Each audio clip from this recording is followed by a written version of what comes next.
आगे बढ़ते बात अब दिल्ली एनसीआर की करेंगे, क्योंकि दिल्ली एनसीआर में बढ़ते प्रदूषण से लोग काफी परेशान हैं। बढ़ते प्रदूषण को देखते हुए सरकार ने नई एडवाइजरी जारी की है। प्राइवेट दफ्तरों में 50% कर्मचारियों को वर्क फ्रॉम होम दिया गया और पाबंदियों के बावजूद लगातार पॉल्यूशन की जो स्थिति है वो बढ़ती हुई नजर आ रही है। तो दिल्ली में पॉल्यूशन आउट ऑफ कंट्रोल हो चुका है और पॉल्यूशन की प्रॉब्लम इस कदर कि लोग काफी परेशान नजर आ रहे हैं। हालांकि दिल्ली एनसीआर में बढ़ते प्रदूषण को लेकर अब नई एडवाइजरी जारी सरकार की तरफ से की गई है, जिसमें यह कहा गया है कि प्राइवेट दफ्तरों को में जो कर्मचारी हैं वो 50% ही काम करने के लिए आएंगे और 50% जो है घर से काम करेंगे। तो ये अभी फिलहाल नई एडवाइजरी दिल्ली सरकार की तरफ से जारी की गई है, क्योंकि लगातार जो स्थिति पॉल्यूशन को लेकर दिल्ली में देखने को मिल रही है वो वाकई भयावह है और इसे लेकर हेल्थ समस्याएं भी लगातार लोगों को हो रही है और कई तरह की समस्याओं से लोग इस वक्त जूझते हुए नजर आ रहे हैं। हालांकि दिल्ली में पॉल्यूशन कैसे कम होगा, ये प्रॉब्लम जिसकी शुरुआत हो गई थी पिछले महीने, इसके बाद इसके समाधान को लेकर अभी तक कोई ठोस कदम नहीं उठाया गया है। हालांकि कई पाबंदियां जरूर लगाई गई है, लेकिन इसके बावजूद भी स्थिति में कंट्रोल होता हुआ फिलहाल नजर नहीं आ रहा है। ऐसे में नई एडवाइजरी सरकार ने जारी की है प्राइवेट कंपनियों की के लिए, ताकि 50% जो कर्मचारी हैं वो वर्क फ्रॉम होम पर रहेंगे। लेकिन इसके बावजूद भी लोगों को भारी परेशानी हो रही है। हमारे संवाददाता अली खान तमाम जानकारी के साथ जुड़ चुके हैं। अली खान, पॉल्यूशन से स्थिति दिनों दिन खराब होती हुई नजर आ रही है, लेकिन जो ये नई एडवाइजरी सरकार की तरफ से जारी की गई है, 50% जो कर्मचारी है वर्क फ्रॉम होम करेंगे, क्या ये फायदेमंद होगा, क्या ये उचित होगा? बिल्कुल 50% लोगों को वर्क फ्रॉम होम करने की एडवाइजरी जारी करी गई है कि लोगों से कंपनियों से रिक्वेस्ट की जाएगी, उन्हें कहा जाएगा कि अपने 50% लोगों को वर्क फ्रॉम होम किया जाए, जिससे कुछ ना कुछ राहत तो जरूर मिलेगी, क्योंकि पेट्रोल के और डीजल सीएनजी वाहनों की कमी सड़कों पे नजर आएगी। तो जिसको लेके लगता है कि कहीं ना कहीं पोल्यूशन में कुछ ना कुछ राहत तो मिलने के चांसेस हैं, इसीलिए एडवाइजरी जारी करी जा रही है। वहीं जितनी भी सरकारी कंपनियां हैं, निजी कंपनियां हैं, सबके लिए ये एडवाइजरी रहेगी। तो कहीं ना कहीं काफी ज्यादा राहत दिल्ली एनसीआर के क्षेत्र में मिलेगी, क्योंकि हजारों की संख्या में, लाखों की संख्या में रोजाना वाहन दिल्ली एनसीआर के क्षेत्र में बाहर से आते हैं। तो अगर वो वाहनों में से आधे वाहन भी चलना रुक जाएंगे तो काफी राहत की बात होगी। बिल्कुल वहीं अली तमाम जी। और अली देखिए, कई पाबंदियां अब तक लगाई गई है अब, लेकिन इसके बावजूद भी स्थिति में कंट्रोल होता हुआ नजर नहीं आ रहा है। लेकिन आज अभी जहां आप मौजूद हैं वहां की क्या स्थिति, क्या हालात है और एक्यूआई क्या है? बिल्कुल एक्यूआई जो आपकी बात करूं तो 400 के पार एक्यूआई है नोएडा का। आज भी अलग अलग जगहों की बात करूं तो कई कई जगहों पे 450 का भी एक्यूआई है। एक्यूआई की स्थिति बेहद खराब है, बेहद गंभीर बनी हुई है। वहीं आज कल एक बैठक की गई थी नोएडा के ट्रांसपोर्ट विभाग के द्वारा कि जितने भी नोएडा और दिल्ली एनसीआर में भी ये नियम लागू किया जा रहा है कि जितनी भी डिलीवरी और ई कॉमर्स की कंपनियां हैं वो डिलीवरी के लिए अब पेट्रोल या डीजल वाहनों का इस्तेमाल नहीं कर पाएंगी। 1 जनवरी से इस पे भी प्रतिबंध लगा दिया जाएगा। उनको सिर्फ सीएनजी और ईवी वाहनों का ही उपयोग करना होगा। ये एक महत्वपूर्ण कार्य योजना बनाई गई है कि जितने भी डिलीवरी के वाहन हैं, जितनी भी ई कॉमर्स कंपनियां हैं, ब्लिंकिट, तमाम ऐसी कंपनियां जो डिलीवरी करती हैं ई कॉमर्स और ग्रोसरीज की, उन सब पे प्रतिबंध लगा दिया जाएगा। 1 जनवरी से प्रतिबंध लागू होगा कि वो कोई भी डीजल या पेट्रोल वाहन से डिलीवरी नहीं कर पाएंगे। उन्हें डिलीवरी करने के लिए सीएनजी या इलेक्ट्रॉनिक व्हीकल का ही इस्तेमाल करना होगा। तो ये बेहद अहम जानकारी निकल के आई है, जिससे काफी राहत, आने वाले समय में इससे राहत होगी। पर अभी के लिए राहत के लिए तमाम उपायों की बात Noida authority, Uttar Pradesh pollution control board कर रहा है कि वाटर स्प्रिंकलिंग, मैकेनिकल स्वीपिंग की जा रही है, पर अनइफेक्टिव नजर आ रही है। वो भी जितना इफेक्ट उसका सड़क पर धरातल पे होना चाहिए था, वो धरातल पे उसका उतना इफेक्ट नजर नहीं आ रहा है। तो अब जरूरत है कि एक कोई बेहद गंभीर मास्टर प्लान लेके आए, जिससे ये राहत जो हर साल होने वाली समस्या है इससे निजात पाई जा सके। वहीं आम जनता को भी इसमें अपने आप को जागरूक करना होगा। अपने घरों के आसपास छिड़काव जो बेहद जरूरी चीज है, उन सारी चीजों को जनता को अपने उसमें अमल में लाना जरूरी है। बिल्कुल अली, देखिए अभी जो वाहनों को लेकर ये कदम उठाए जा रहे हैं, अगर शायद पहले हो जाते तो ये स्थिति इतनी ज़्यादा और ख़राब नहीं होती। जब स्थिति आउट ऑफ कंट्रोल हो जाती है, इसके बाद अब ये पाबंदियां लगाई जाती है या फिर वाहनों पर जिस तरीके से अब रोक की आप बात कर रहे हैं कि पेट्रोल और डीजल के वाहनों पर रोक रहेगी, तो क्या ज़रूरत नहीं थी, पहले ये तमाम चीज़ें हो जानी चाहिए थी? बिल्कुल, जितनी भी प्रशासन है, जितना ये निगरानी तंत्र है, ये बिल्कुल कहीं ना कहीं जब आपका एक्यूआई गंभीर स्थिति में पहुंच जाता है तभी ये सारे तमाम उपाय किए जाते हैं। ये उपाय पहले से किए जाने चाहिए थे, क्योंकि हर साल की यही स्थिति है। लगातार कई सालों से नोएडा, दिल्ली, एनसीआर का प्रदूषण लगातार बढ़ रहा है, हवा जहरीली हो जाती है। अक्टूबर के महीने से शुरू होती है और जनवरी फरवरी तक यही स्थिति बनी रहती है। जो कई महीने इस प्रदूषित हवा को इनहेल करने के बाद लोगों को गंभीर बीमारियों से जूझना पड़ता है। आंखों में जलन, गले में खराश, ये मामूली समस्या है, पर इसका लॉन्ग टर्म जो इफेक्ट है वो कार्डियक अरेस्ट जैसी समस्या, लंग कैंसर, ये बेहद गंभीर हो जाती हैं। बेहद गंभीर बीमारियों का भी सामना करना। तो कहीं कहीं की डॉक्टर्स की रिपोर्ट भी अगर कि इस प्रदूषित हवा को लंबे समय तक लिया जा सकता है तो लंग कैंसर और कार्डियक अरेस्ट का खतरा 10 गुना से ज्यादा बढ़ जाता है। तो और आप ये समझ सकते हैं बेहद गंभीर बात है। और ये हो भी रहा है। कई ऐसे केसेस सामने आए हैं जो काफ़ी कम एज के हैं, लेकिन सीधा उनको देखिए लंग्स की समस्या उनको हो रही है। अब बने रहिए अली, भावना का रुख करते हैं। भावना, दिल्ली में क्या स्थिति, क्योंकि देखिए हालात तो रोज ही बिगड़ते हुए नजर आ रहे हैं, लेकिन आज की अगर हालात की बात करें तो एक्यूआई क्या है दिल्ली का?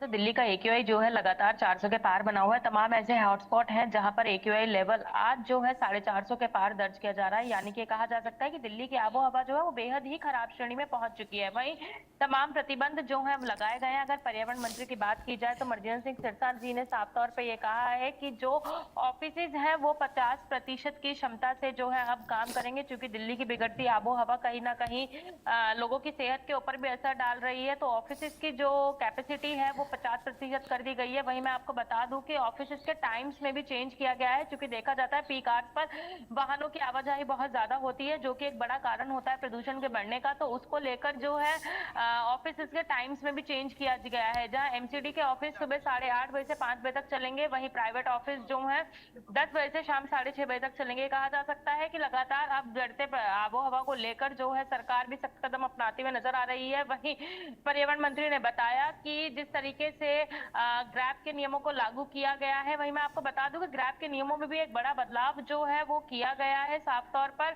जो ग्रैब 4 के नियम थे वो कहीं ना कहीं अब ग्रैब 3 में ही काउंट होंगे। इसको लेकर जो है अब सख्ताई जो है दिल्ली में और आस पड़ोस के राज्यों में जो है वो देखने को मिल सकती है। वहीं इसको लेकर 2000 लोगों की टीम का गठन किया गया है। साथ साथ पर्यावरण मंत्री ने यह भी बताया है कि जो नियमों का उल्लंघन करते हुए पाए गए हैं उनके लगभग 200 लोगों को नोटिस जारी किया गया है, और जहां पर सबसे ज्यादा नियमों के उल्लंघन पाए गए हैं वो साइट जो है वो पूरी तरीके से फिलहाल बंद करा दी गई है, ताकि जो दिल्ली की बिगड़ती आबो हवा है उसमें थोड़ा बहुत सुधार हो सके। क्योंकि देखा जाए तो पिछले काफी समय से जिस तरीके से दिल्ली की आबो हवा लगातार बिगड़ती हुई बनी हुई है, कहीं ना कहीं अब इसको लेकर दिल्ली वाले भी परेशान होते नजर आ रहे हैं। वहीं इस पूरे मामले में जब सुप्रीम कोर्ट भी अपना हस्तक्षेप कर चुका है तो सरकार भी अब सख्त रुख अपनाती हुई नजर आ रही है, और बढ़ते प्रदूषण को लेकर अब दिल्ली वालों के लिए सख्ती करती हुई नजर आ रही है। कहीं ना कहीं देखा जाए तो अब इस पूरे सिनेरियो में दिल्ली वालों को भी समझना होगा, क्योंकि बिगड़ती आबो हवा के कारण दिल्ली वालों की ही सेहत के ऊपर असर पड़ता हुआ नजर आ रहा है। तो दिल्ली वालों को ही समझना होगा कि जो नियमों को लागू किया गया है उनका पूरी तरीके से पालन करें, ताकि दिल्ली की बिगड़ती आबो हवा में कहीं ना कहीं थोड़ा बहुत सुधार होता हुआ नजर आए। बिल्कुल भावना, देखिए कल तक जो हम बात कर रहे थे कि प्रशासन की लापरवाही देखने को मिल रही है, अब वो कहीं ना कहीं जो आपने बताया कि एक्शन शुरू हो चुका है, लेकिन जरूरत थी कि तमाम चीजें पहले होनी चाहिए। लेकिन भावना, ग्रैब 3 आपने कहा कि ग्रैब 4 अब लागू नहीं होंगे, सिर्फ ग्रैब 3 तक ही नियम जो है लागू होने वाले, तो ग्रैब 4 लागू ना करने के पीछे की वजह क्या है? जी देखिए पुनीता, मैं आपको बता दूं कि कहीं ना कहीं ग्रैब के नियमों को लेकर थोड़ा बहुत बदलाव किया गया है। जिस तरीके से पूरी दिल्ली की आबो हवा बेहद ही खराब श्रेणी में पहुंच चुकी है, तो ग्रैब के नियमों में बदलाव किया गया है। ग्रैब 3 के नियम ग्रैब 2 में देखे जाएंगे, और ग्रैब 4 के नियम जो है वो ग्रैब 3 में देखे जाएंगे। यानी कि ये कहा जा सकता है जो ग्रैब 1 और ग्रैब 2 के नियम है उनको मर्ज कर दिया गया है। वहीं ग्रैब 3 के नियम ग्रैब 2 में फॉलो होंगे, और ग्रैब 4 के नियम जो है ग्रैब 3 में फॉलो होंगे। और उसी को देखते हुए जिस तरीके से दिल्ली में ग्रैब 3 लागू किया गया है, तो उसी को देखते हुए अब ग्रैब यानी कि ग्रैब 3 में जो है ग्रैब 4 के नियम लागू होंगे। तो कहीं ना कहीं जो भावना, ये ग्रैब 3 ग्रैब 4 को एक कर दिया गया है, अब इस दौरान होगा क्या, क्या बदलाव, क्या पाबंदियां होंगी? जी देखिए, मैं आपको बता दूं कि सबसे बड़ा बदलाव जो अब फिलहाल देखा जाएगा वो ये कि जो ऑफिसेज हैं उनकी क्षमता जो है 50% कर दी गई है। जो 50% कर्मचारी हैं वो ऑफिसेज में आकर काम करेंगे और 50% जो है वर्क फ्रॉम होम करेंगे, ताकि लोगों की आवाजाही दिल्ली की सड़कों पर कम हो। वहीं ऑफिसेज टाइम्स में भी चेंज किए गए हैं। सरकारी ऑफिसेज के एमसीडी के ऑफिसेज की टाइम की बात की जाए तो 8:30 से शाम 5 बजे तक के लिए कर दिए गए हैं, और वहीं प्राइवेट ऑफिस की बात की जाए तो 10 बजे से शाम 6:30 बजे के लिए कर दी गई है। चूंकि अमूमन देखा जाता है पीक आवर्स के दौरान जो है दिल्ली की सड़कों पर भारी ट्रैफिक होता है, और कहीं ना कहीं दिल्ली में बढ़ते प्रदूषण का कारण ट्रैफिक भी जो है वो माना जाता है। चूंकि वाहनों से निकलने वाला धुआं जो है वो दिल्ली में सबसे ज्यादा प्रदूषण करता है, तो इसको देखते हुए तमाम प्रतिबंध लगाए गए हैं। और ग्रैब 3 के नियमों में जो पहले से ही चल रहा था, BS3 और BS4 के वाहनों पर प्रतिबंध रहेगा। और देखा जाए तो और भी तमाम जिस तरीके से रेस्टोरेंट्स वगैरह में कोयला वगैरह जलाया जाता था उसके ऊपर प्रतिबंध रहेगा। तो इन सब नियमों को लागू पूरी तरीके से हो, ग्राउंड पर पूरी तरीके से नियम लागू होते दिखे, इसको लेकर जो है टीम्स का भी गठन किया गया है, ताकि टीम्स जो है हर जगह पर सख्ती से निगरानी रखता हुआ नजर आ रही है। और जो भी कोई इस मामले के इन सब नियमों का उल्लंघन करता हुआ पाया जाता है उसके ऊपर अब कार्रवाई भी की जा रही है। जहां सरकार एक के बाद एक कदम उठा रही है, वही अब दिल्ली हो, यूपी हो, गाजियाबाद हो, नोएडा हो या गाजियाबाद हो, सब के लोगों को समझना बहुत ज्यादा जरूरी होगा कि सरकार के सख्त कदमों के साथ साथ खुद भी जो ग्राउंड पर ये नियम लागू किए गए हैं उनको इम्प्लीमेंट करते हुए नजर आए, ताकि इस बिगड़ती आबो हवा से उनको राहत मिले। और साथ ही साथ जब बिगड़ती आबो हवा में राहत होगी तो स्वास्थ्य में भी जो है सुधार होगा। किसी गंभीर बीमारी का शिकार दिल्ली आस पड़ोस के राज्य वाले नहीं होंगे। बिल्कुल, यानी कि देर से ही सही प्रशासन जागा तो है, लेकिन देखना यही होगा कि आखिर जो ये कार्रवाई और जो ये एक्शन देखने को मिल रहा है, लेकिन होता कब तक है। अली, क्योंकि देखिए एक तरफ प्रशासन तो पहले से सोया हुआ था, लेकिन कहीं ना कहीं आम लोगों के अंदर भी इस पॉल्यूशन को लेकर सतर्कता नजर नहीं आई, क्योंकि सड़कों पर आप देख रहे होंगे अभी भी जब लोग आवाजाही कर रहे हैं तो किसी के चेहरे पर मास्क नजर नहीं आता है। और यही वजह देखिए निकलकर सामने आ रही है कि मरीजों की संख्या लगातार बढ़ती हुई नजर आ रही है, खास करके गले की समस्या हो रही है, आंखों की समस्या हो रही है और फेफड़ों की समस्या लेकर लोग जो है अस्पतालों का रुख कर रहे हैं। लेकिन आखिर लोगों के अंदर सतर्कता क्यों नहीं है, क्यों आखिर सचेत लोग नहीं हो रहे हैं? बिल्कुल, कहीं ना कहीं ये लापरवाही है। लोगों को भी इसमें क्या नाम जागरूक होना होगा, लोगों को भी मास्क का उपयोग करना पड़ेगा, क्योंकि इतनी खतरनाक हवा है जो बच्चे बुजुर्ग हैं उनके लिए बेहद खतरनाक। पर ये जो स्वस्थ लोग हैं, जो अपने आप को फिट मानते हैं, अंडर मिडिल एज लोग हैं, जवान लोग, उनके लिए भी बेहद खतरनाक है। लंबे समय तक इस हवा को इनहेल करना ये सभी के लिए बेहद खतरनाक है। सिर्फ किसी एज ग्रुप की बात नहीं कर रहा हूं मैं, ये सभी एज ग्रुप के लोगों के लिए बेहद खतरनाक है। बच्चे और बड़े बुजुर्ग जो हैं उनके लिए तो बेहद चिंता जताई है तमाम स्वास्थ्य विभाग ने। उन्होंने कहा है कि जो बच्चे और जो बुजुर्ग हैं वो बेहद जरूरी है कि वो घरों से बाहर ना निकले, बेहद जरूरी होने पे ही निकले, और मास्क का उपयोग जरूर करें। N95 या उससे ऊपर का मास्क का उपयोग करें, नॉर्मल मास्क के लिए भी बनाइए, क्योंकि 2.5 mm जो PM 2.5 mm है ये बेहद खतरनाक है। आपके इनहेल जब इसे करते हैं तो डायरेक्ट आपके श्वास की नली से होते हुए आपके ब्लड में मिल जाता है, और जिससे कार्डियक अरेस्ट खतरा बेहद बढ़ जाता है। तो ये तमाम बेहद जरूरी चीजें हैं जो लोगों को अब समझनी होंगी। लोगों को धरातल पे जो भी नियम बनाए गए हैं उन्हें उतारने में मदद करनी होगी, क्योंकि लोगों की तरफ से ही लगातार पराली जलाई जा रही है। डीजल और पेट्रोल के वाहनों का उपयोग बेहद ज्यादा बढ़ गया है। दिल्ली NCR के एसीज, बाकी तमाम ऐसी चीजें हैं जो लोग अपने घरों में इस्तेमाल करते हैं, अपने आम दिनों में इस्तेमाल करते हैं। तो लोगों को उसके उपयोग में भी थोड़ी बहुत कमी लानी होगी, जिससे इस दिल्ली NCR के पॉल्यूशन में कुछ राहत मिल सके। लेकिन अब अली, मैं आपके पीछे तस्वीर देख पा रही हूँ, एक मोटी चादर जो है धुंध की वो देखने को मिल रही है। तस्वीर अगर दिखा पाए तो दिखाइए, क्या स्थिति है वहां पर?